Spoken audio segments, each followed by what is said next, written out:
If you're serious about building real wealth through alternative investing, Fundrise or Willow Wealth might seem like the smart move here, but choosing the wrong one now could be a major investor trap. So, after tracking their real performance between them for months, I found the one platform that consistently delivers better returns for perhaps most people, while the other has a critical downside that I think would slash your profits. I've analyzed years of real investor results so that you can invest with confidence. So, before you choose between these two, watch this video first. Alright, let's get to the heart of this Fundrise versus Yieldstreet comparison. The truth is, these platforms were built for completely different investors. Fundrise is your gateway to real estate investing simplified.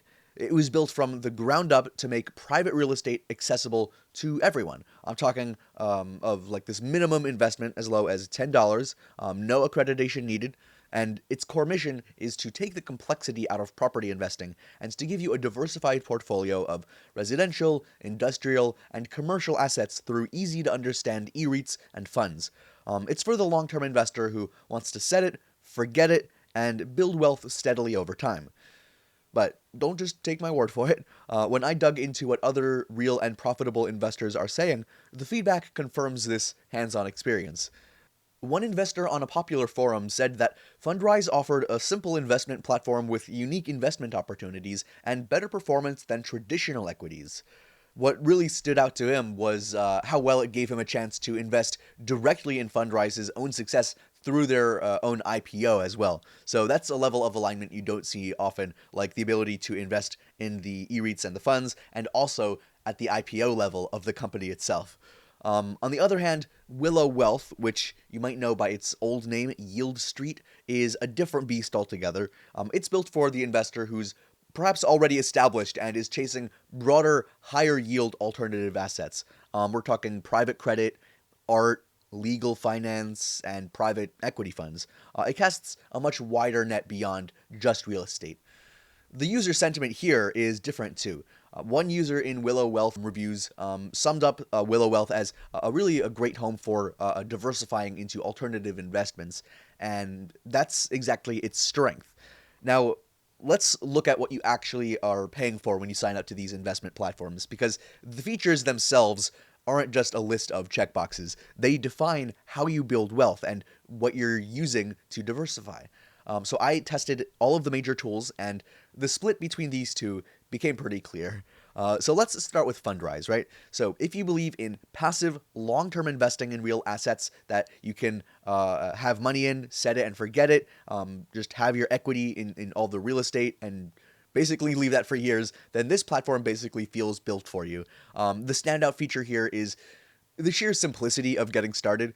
You choose between four plans. They have investment plans, the supplemental income plan, the balanced investing plan, long-term growth plan, or venture capital plan, and then their system basically handles the rest of it.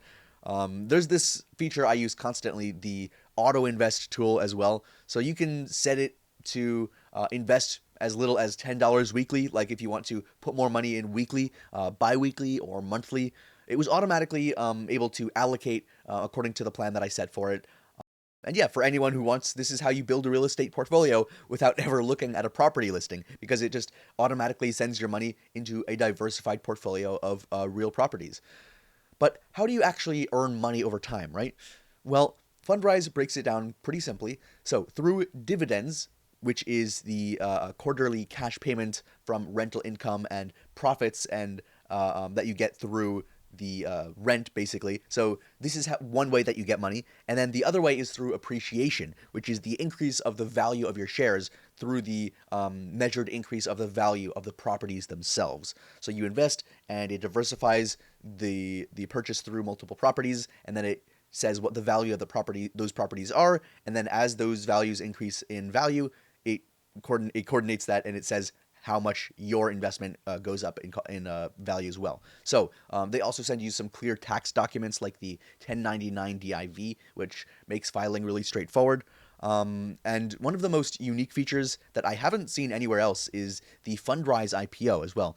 So you can invest in Fundrise's own parent company, and yeah, I think it's a great way to potentially benefit from the platform's growth directly, not just from the real estate that it buys. There's multiple levels here, whichever you think is more profitable, right?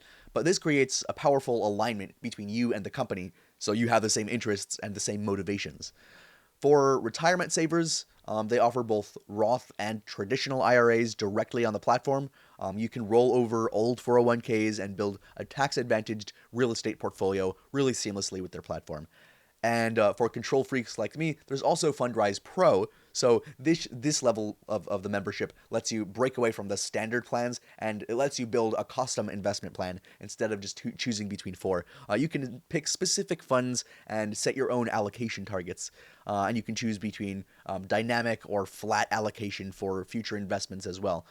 Dynamic allocation basically automatically rebalances your new money to meet your targets, which is incredibly smart.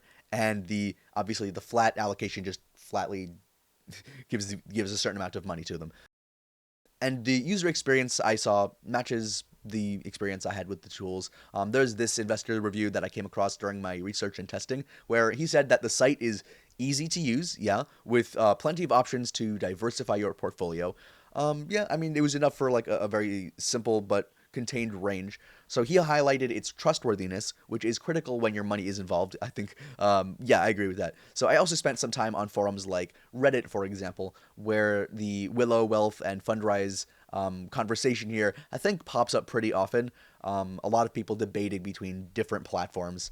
In one thread, someone asked, is Fundrise even worth it? Doubting its returns versus, just investing in the S&P 500, right?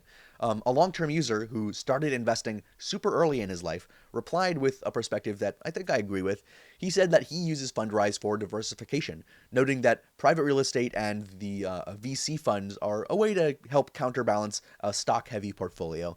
He admitted that it's a small part of his assets, but he called Fundrise the most reliable alternative compared to other platforms he's tried, like those for investing in movies or startups. So that real-world balance and satisfaction with steady reliability is what matters. Now, when you look at Willow Wealth's features, you immediately notice that their approach is completely different. It's very modular. Instead of these set it and forget it plans, you have two main paths you can take. First, Willow 360 or Willow 360 managed portfolios. So this is their automated solution. So you can answer some questions about your goals, and then they'll build a managed portfolio of private market assets for you. They use some big name managers like Carlyle and Goldman Sachs and stuff. It's built for the broad hands-off diversification across private credit, equity, and real estate. And you can choose that option. But number two, their second option is direct investing. This is for the investor who wants to be in the driver's seat and do it themselves. So you can browse and invest in individual funds or assets across all of their asset classes. Want to put money into a specific private credit fund or a short-term note, and this is where you do it. It's powerful, but it requires you to know what you're looking at, to have done your research, know what might be more profitable than another. They also support IRA accounts for retirement investing through a partner custodian, so that allows you to hold these alternative assets in a tax-advantaged wrapper, basically your IRA accounts. The core difference in features between these two programs, I think, boils down to philosophy. Fundrise basically asks, what is your goal?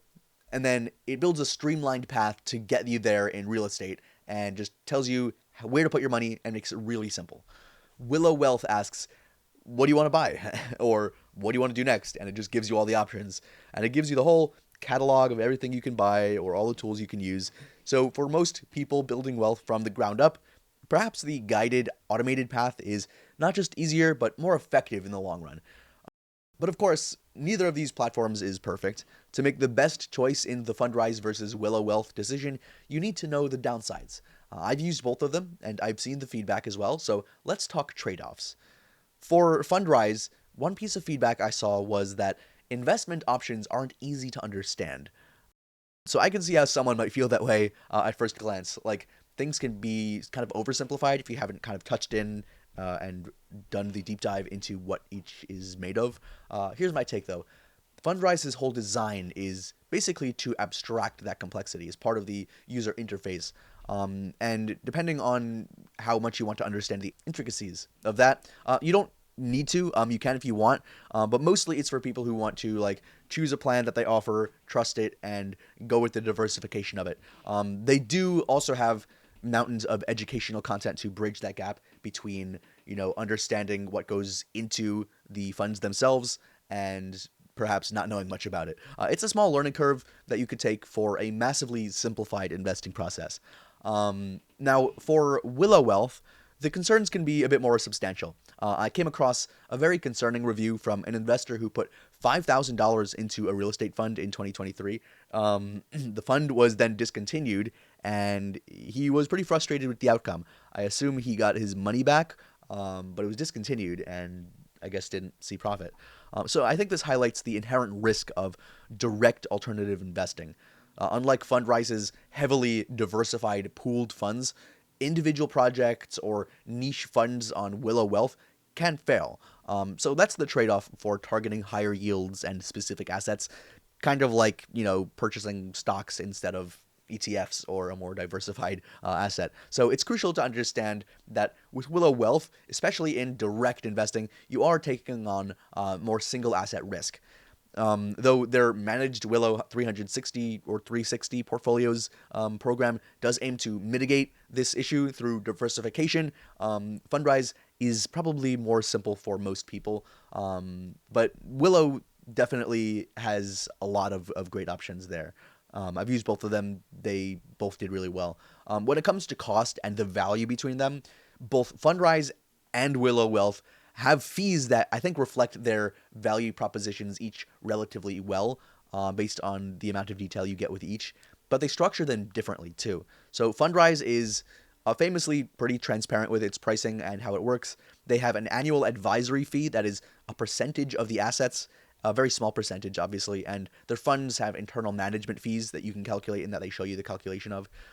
Willow Wealth's fee structure depends on the specific fund or asset that you invest in. So managed portfolios and individual funds have their own fee layers, which can include management fees and performance fees. It depends on them, so you have to actually look in the details and find out.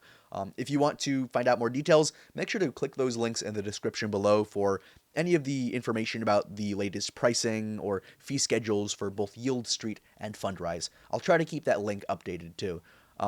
So after testing both of these, where does the Fundrise versus Willow Wealth battle leave us? Well, if your goal is to start building wealth in real assets today with very little money and you just want an automated long-term partner where you can set things and forget things, then I think Fundrise is the unmatched choice here. But if you're an accredited investor with significant capital already and you know what you're doing and you want to actively construct a wide-ranging portfolio of specific private market assets, then Willow Wealth offers that powerful capability and go wild. But I think for most people who want to escape the volatility of stocks and start owning real estate without all the headache and without the worry, then Fundrise is the way to go. So to get started and to explore any of the current offerings on both platforms, check the links in the description below.